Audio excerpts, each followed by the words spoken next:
சுகன்யா தேவி. நான் 6வதுலேருந்து 12வது வரைக்கும் எஸ்கேபி ஹையர் செகண்டரி ஸ்கூலில் தான் படிச்சிருக்கேன்.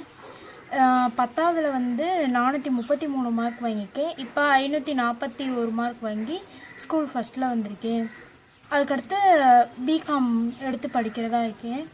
அப்பா வந்து கொத்தனார் வேலைக்கு தான் போகிறாங்க.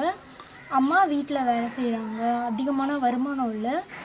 அதுக்கடுத்து பிகாம் முடிச்சுட்டு யூபிஎஸ்சி எக்ஸாம் எழுதுறதா இருக்கேன். கவர்மெண்ட் வந்து படிப்புக்கான செலவை பார்த்தா போதும். அப்பா அம்மா வந்து இவ்வளோ தூரம் கொண்டு வந்ததுக்கு நன்றி.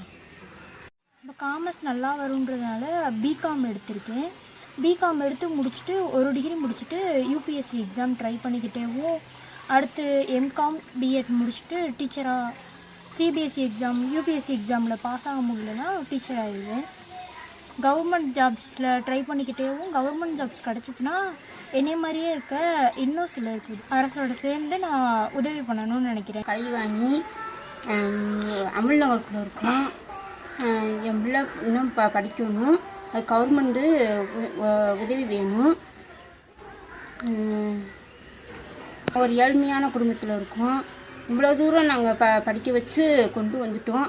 இன்னும் என் பிள்ளைக்கு மேல் படிப்புக்கு அரசாங்கம் உதவி செய்யணும். இதன் மூலமா நாங்கள் கேட்டுக்கிறோம். என் பொண்ணு நல்லா படிக்கும். எல்லாத்துலேயுமே என்ன வச்சாலும் எல்லாத்துலேயுமே ஃபஸ்ட் ரேங்க் வரும். அதனால அரசாங்கம் எங்களுக்கு உதவி செய்யணும். என் பொண்ணுக்கு பார்வைக்கு ஒரு வழி பண்ணுங்க. என் பேர் பொன்னையா. என்னோட மகன் பேர் சுகன்யா தேவி. நல்லா படித்து கன்னியாகுமரி ஸ்கூலில் நல்ல ஒரு மார்க்கில் வந்திருக்காங்க. அது இன்னி மேல் படிப்புக்கு கவர்மெண்ட்டு பார்த்து ஏதாவது ஒரு உதவிகள் செஞ்ச ஒரு எங்களுக்கு உதவியாக இருக்கும்.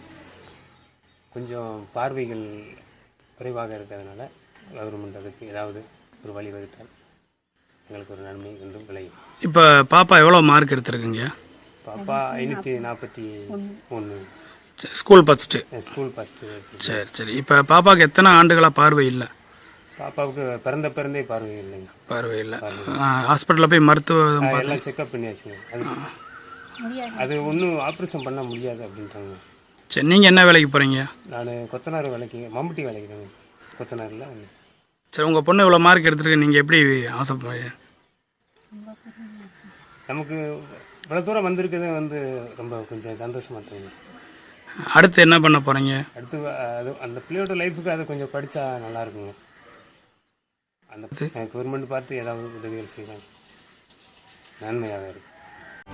செய்திகளை உடனுக்குடனும் துல்லியமாகவும் தெரிந்து கொள்ள சப்ஸ்கிரைப் பண்ணுங்க.